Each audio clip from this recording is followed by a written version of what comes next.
बोले, हे पिता, अब मेरी अभिलाषा शिवजी द्वारा अंधकासुर के वध की कथा सुनने की है।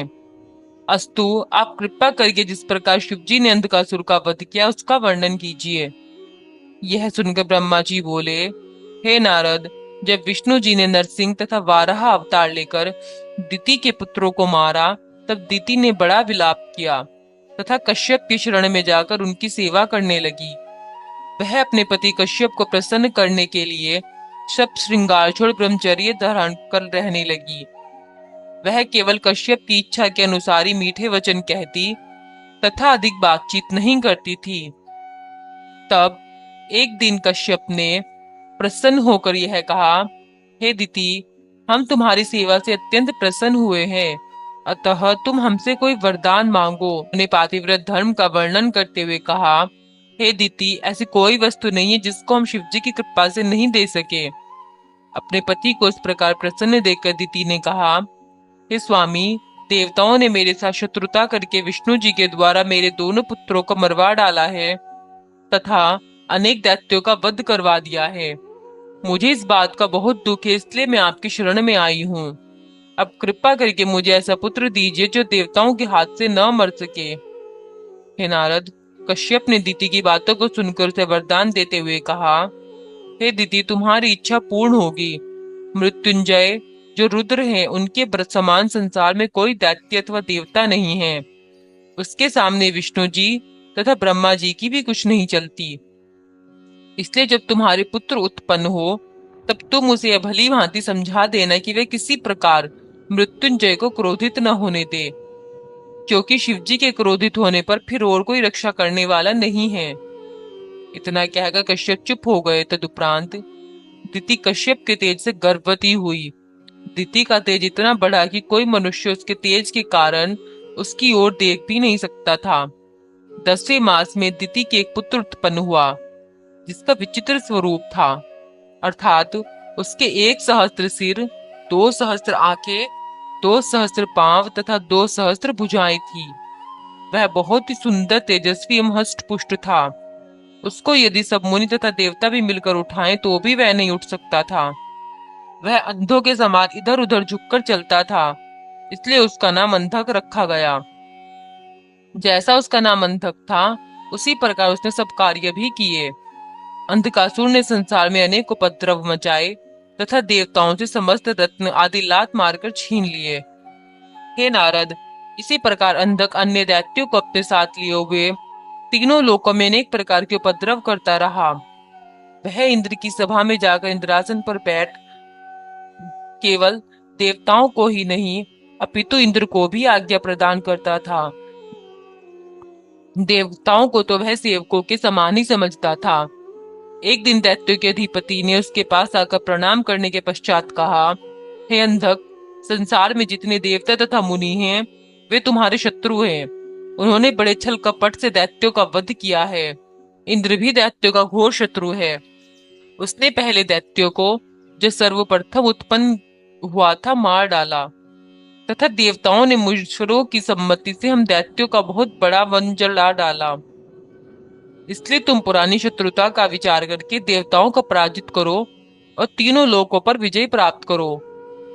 दैत्य अधिपति की ऐसी बातें सुनकर अंधक तुरंत ही तीनों लोकों पर विजय प्राप्त करने के लिए तैयार हो गया। उसने एक बहुत बड़ी सेना एकत्र की। यह देखकर देवता तथा मुनि सब अत्यंत दुखी हुए। तब इंद्र ने स्वयं कश्यप के पास जाकर अत्यंत विनय पूर्वक यह कहा, हे पिता, आपने देवताओं को बड़े आनंद से रखा, परंतु बंधक को सब निकाले देता है। आप देवताओं तथा मुनियों के ऐसे दुख को क्यों नहीं देखते? वह क्षण क्षण पर आपको आज्ञा दिया करता है तथा हमसे छोटा होते हुए भी हमें बड़ा नहीं मानता। हे पिता, इस प्रकार का कार्य करने से बड़ा उपद्रव होगा तथा तीनों लोगों का काम बिगड़ जाएगा। 41वां अध्याय। ब्रह्मा जी बोले, हे नारद, इंद्र के मुख से ऐसे दुखवर्ण वचन सुनकर कश्यप अत्यंत आश्चर्य करते हुए बोले, हे इंद्र, अंधक ने जो दुख तुम लोगों को पहुंचाया है, उससे कुछ भय मत करो। हम तुम्हारे सब दुखों को दूर कर देंगे। यह कहकर कश्यप ने इंद्र को वहां से विदा कर अंधक को बुलाया और कहा, हे अंधक, अदिति तथा दिति तुम्हारी स्त्री हैं। तथा उन्हीं से सब देवता और दैत्य उत्पन्न हुए हैं। वे बराबर हमारी सेवा करते हैं, हमें दोनों ही प्यारे हैं। अस्तु तुम तीनों लोगों पर विजय प्राप्त करने का विचार त्याग दो, क्योंकि यह बड़ा दुखदायी होगा। तुम और इंद्र राज्य को आधा आधा बांटकर शत्रुता दूर करो तथा एक ही मत से सुख एवं कुशलता पूर्वक राज्य करो। तुम देवताओं को इस प्रकार दुखी बनाकर मुझे तंग मत करो, नहीं तो तुम बड़ा दुख पाओगे। यह कह कश्यप ने अंधक को विदा किया। हे नारद, कश्यप के इस प्रकार समझाने पर अंधक कुछ दिन तो शांत बैठा रहा, परंतु थोड़े दिनों के पश्चात वह पुनः दैत्यों की संगति से उपद्रव मचाने लगा और देवताओं को दुख पहुंचाने वाली बातें करने लगा। वास्तव में संगति का प्रभाव बहुत शीघ्र ही पड़ता है। अपने पुत्र की यह दशा देखकर दिति को बड़ी प्रसन्नता हुई। फिर उसने एक दिन अंधक को बुलाकर इस प्रकार समझाया। हे अंधक, तेरे कर्म देखकर मुझे बहुत दुख मिलता है। मैं तुझे एक बात समझाती हूँ, तू उसी पर ध्यान धरकर काम कर। यह कहकर उसने पहले कश्यप ने जो कही थी वही बातें विचार कर कहा। हे पुत्र, तुम शिवजी की सेवा करो और उनसे किसी प्रकार की शत्रुता मत रखो, क्योंकि उनसे शत्रुता रखकर कोई सुखी नहीं रहता। फिर शिवजी की बड़ी स्तुति करके वह बोली, हे पुत्र, तुम नित्य शिवजी की उपासना किया करो। तब अंधक ने पिता की आज्ञा मान, माता की आज्ञा मान, सब दैत्यों की संगति छोड़ दी तथा इंद्रियों पर विजय पाकर कठिन तप करने लगा। उसने सर्वप्रथम वन और जल में बैठकर तप किया, फिर केवल वन के फल खाकर ही शिवजी की सेवा करने लगा। ऐसा करने से अंधक के तेज में वृद्धि हुई। उस तेज के कारण उसकी ओर देखा भी नहीं जाता था। ऐसा कठिन तप करते हुए देखकर सब देवता भयभीत होकर मेरी शरण में आए। तब मैं उन सबको साथ लेकर विष्णु जी के पास गया और विष्णु जी सब हाल सुनकर हम सबको साथ लिए हुए शिव जी के पास जा पहुंचे। वहां हम सबने उनकी पवित्र स्तुति की। 42वां अध्याय। ब्रह्मा जी बोले, हे नारद, शिव जी की स्तुति करने के उपरांत सब देवता शांत खड़े रहे। तब शिव जी बोले, हे विष्णु, ब्रह्मा तथा समस्त देवताओं, तुम लोगों की जो भी इच्छा हो वो हमसे कहो, हम तुम सबको वरदान देने के लिए तैयार हैं। यह सुनकर देवताओं ने कहा, हे शिव जी, हम लोग अंधक के कठोर तप से अत्यंत भयभीत हैं, इसलिए आप जाकर अंधक को वरदान दे, जिससे हमारे दुख दूर हो। यद्यपि वह आपसे वरदान पाने के पश्चात देवताओं का पूर्ण रूप से शत्रु हो जाएगा। हम सबकी इच्छा है कि इस समय कृपा करके आप अंधक के कठिन तप की अग्नि की शिख को शीघ्र ही शांत करें। तदुपरांत हमारे लिए भिषक के समान होकर हमारी चिकित्सा कीजिए। यह सुनकर शिवजी अंधक को वरदान देने के लिए चल दिए। वे अपने वाहन गिरिजा तथा गणों सहित वहां जा पहुंचे और बोले, हे अंधक, हम तुमसे बहुत प्रसन्न हैं, तुम हमसे वर मांगो। तब अंधक ने प्रणाम एवं स्तुति करते हुए यह कहा, हे प्रभु, मैं आपसे केवल यही वरदान मांगता हूँ कि अपने पिता के वरदान के अनुसार मैं आपके अतिरिक्त किसी के हाथ से न मारा जाऊं। आप कोई उपाय कीजिए जिससे मेरे पिता का वचन सत्य हो। यह सुनकर शिवजी बोले, अच्छा, हम तुमको यही वरदान देते हैं, परंतु यदि तुम तीनों लोकों के राजा होकर अपना धर्म त्याग कर कुकर्मी हो जाओगे तो हम निस्संदेह तुम पर बड़ा क्रोध करेंगे, जिससे तुम्हारे सब पुण्य नष्ट हो जाएंगे। ऐसी दशा में भी हम तुम पर दया करेंगे, जिससे तुम्हारा श्रम निष्फल न जाएगा। शिवजी इस प्रकार अंधक को वरदान देकर वहां से अंतर्धान हो गए। तब अंधक ने प्रसन्नता पूर्वक अपने घर आकर अपने माता पिता को वर प्राप्त करने का हाल कह सुनाया। हे नारद, जब देवताओं ने यह सुना कि शिवजी ने अंधक को ऐसा वरदान दिया है तो सब बहुत घबराए। फिर उन्होंने इंद्र के पास जाकर अंधक के वरदान पाने का सब हाल कह सुनाया। जिस समय सब देवता इंद्र के पास जाकर सब हाल कह रहे थे, उसी समय चारों ओर से दैत्यों ने अंधक के पास जाकर देवता तथा दैत्यों की पुरानी शत्रुता की कहानी कह सुनाई, परंतु अंधक ने कुछ नहीं कहा। वह केवल इंद्रपुरी को देखने के लिए रथ पर चल दिया तथा कुछ समय के पश्चात इंद्रपुरी में पहुंच गया। अंधक को वहां आते हुए देखकर अन्य देवताओं के साथ इंद्र भी बहुत भयभीत हुए। उस समय इंद्र ने तुरंत उठकर अंधक को बराबर एक ही आसन पर बैठाया। तदुपरांत इंद्र ने मन में दुखी होकर अंधक से आने का कारण पूछा तथा यह कहा कि आपने यहाँ आकर बड़ी कृपा की है। अब जो आज्ञा आप हम देंगे हम उसका पालन करेंगे। यह सुनकर अंधक ने अहंकार से भरकर उत्तर दिया, हे इंद्र, तुम केवल मुझे अपनी सब संपत्ति दिखला दो। मुझे किसी वस्तु को लेने की आवश्यकता नहीं है। तुम्हारे पास जो ऐरावत हाथी तथा उच्च श्रवा घोड़ा आदि उत्तम रत्न एवं उर्वशी आदि महास्वरूपवती स्त्रियां हैं, उन सबको मुझे दिखा दो। मैं उनको देखने मात्र से ही प्रसन्न हो जाऊंगा। तब इंद्र ने निरुपाय होकर अपनी समस्त संपत्ति उसे दिखा दी। इंद्र की संपत्ति को देखकर अंधक आश्चर्यचकित हो इंद्र के आसन पर बैठ गया। उस समय अंधक ने आज्ञा दी कि नृत्य आरंभ किया जाए।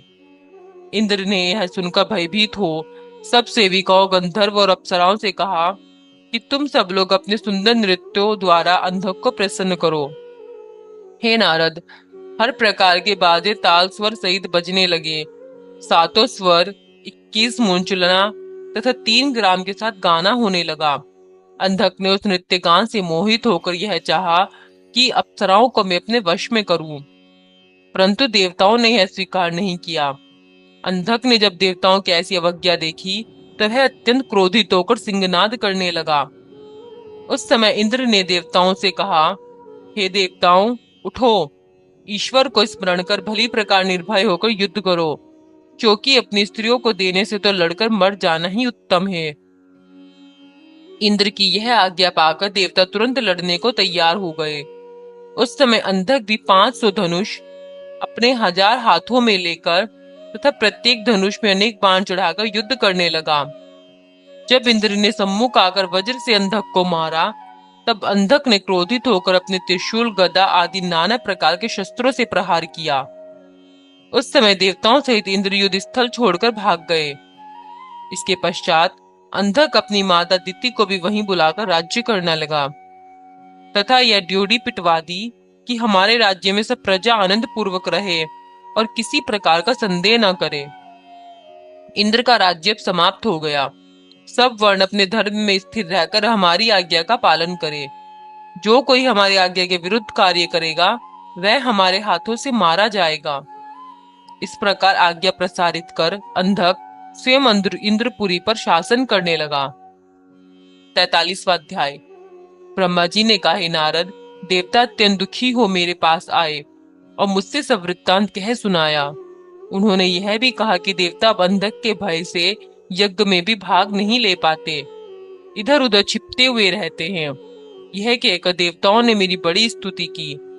तब मैंने उनसे यह कहा, हे देवताओं, तुम सब किसी प्रकार का दुख मत करो, तुम्हारे सब दुख दूर हो जाएंगे। इस प्रकार अनेक पुरातन इतिहास कहकर सबको साथ लिए हुए मैं विष्णु जी के पास गया तथा बहुत स्तुति कर उनसे अंधक के अन्याय का वर्णन किया। उस समय विष्णु जी बोले, तुम सब अपने अपने घरों को लौट जाओ, हम शीघ्र ही दैत्यों के पास पहुंचकर उनको नष्ट कर देंगे। यह सुनकर देवता अपने अपने घरों को लौट गए। तब विष्णु जी तुरंत गरुड़ पर सवार होकर अपने शस्त्रों सहित अंधक के पास पहुंचे। विष्णु जी बड़े बड़े अस्त्र अंधक पर चलाते रहे तथा अंधक उनको नष्ट करता रहा। जब अंधक ने विष्णु जी को अपने शस्त्रों से दुखी कर दिया तो विष्णु जी ने क्रोधित होकर सुदर्शन चक्र को अपने हाथ से छोड़ा, जिससे संसार जलने लगा। उस समय ऐसा प्रतीत हुआ जैसे प्रलय हो रहा हो। अंधक भी दैत्यों सहित भयभीत हो गया। तब उसने शिव जी का ध्यान धरकर अपना त्रिशूल चलाकर सुदर्शन को व्यर्थ कर दिया। उस समय विष्णु जी ने शिव जी का ध्यान करके मन में स्तुति करते हुए कहा, हे शिव जी, मैं देवताओं के मनोरथ किस प्रकार पूर्ण करूं, आप मुझे आज्ञा दीजिए। हे नारद, शिव जी ने विष्णु जी के ऐसे दुखपूर्ण वचन सुनकर कहा, हे विष्णु जी, मुझे तुम्हारे समान और हे विष्णु जी, मुझे तुम्हारे समान और कोई भी प्यारा नहीं है। जो मनुष्य मेरी भक्ति चाहता है उसे पहले तुम्हारी भक्ति करनी चाहिए, परंतु इस समय तुम स्वयं ही कुरीति से देवताओं के पक्ष में उद्यत हुए हो। जब तक अंधक ब्राह्मणों से शत्रुता न करेगा तब तक मैं उसके ऊपर क्रोध न करूंगा, क्योंकि ब्राह्मण मुझको गिरिजा से भी अधिक प्रिय है। इसलिए तुम कोई ऐसा उपाय करो कि अंधक मेरी आराधना भक्ति त्याग कर ब्राह्मणों से शत्रुता करे। यह आज्ञा पाकर विष्णु जी ने अंधक से कहा, हे अंधक, तुम्हारी वीरता तथा बल देखकर हम अत्यंत प्रसन्न हुए हैं। तुम हमसे वरदान मांगो। यह सुनकर अंधक ने गर्व में भरकर कहा, हे विष्णु, वरदान लेना छोटे मनुष्यों का कर्तव्य है। हमको किस बात की कमी है जो हम तुमसे वरदान मांगे। तुमको जो इच्छा हो वह तुम हमसे मांगो, हम तुमको देंगे। विष्णु जी ने अंधक के ऐसे गर्वपूर्ण वचन सुनकर प्रसन्नता से कहा, हे अंधक, हम तुमसे यह वरदान मांगते हैं कि तुम शिव जी की भक्ति छोड़कर स्वयं शिव बनकर विहार किया करो। अंधक ने यह सुनकर विष्णु जी की माया में भूल कहा, ऐसा ही होगा। इसके पश्चात विष्णु जी तथा अंधक अपने अपने स्थान को चले गए। तब अंधक ने स्वयं अपने को शिव ठहराकर तीनों लोगों को वश में कर लिया, जिससे सबको दुख पहुंचा। उसने ब्राह्मणों के मान को भी स्थिर न रखा तथा स्वयं अपने को परब्रह्म सिद्ध किया। जी ने कहा, हे नारद, उस समय देवताओं की दशा अत्यंत खराब थी। वे सब दैत्यों के भय से इधर उधर भागे फिरते थे। जब देवता तथा ब्राह्मण बहुत दुखी होकर श्राप देने लगे, तब अंधक का तेज क्षीण हो गया। अस्तु एक दिन सब देवताओं ने एकत्र होकर कहा कि अब तो अंधक हमको कोई धर्म नहीं करने देता, न हम विष्णु जी न तथा शिव जी की पूजा कर पाते हैं। सब प्रकार का दुख हम लोगों को है। भला वह किस उपाय से मारा जा सकता है। यह सुनकर बृहस्पति ने कहा, हे देवताओं, अंधक शिव जी के अतिरिक्त संसार भर से अवध्य है।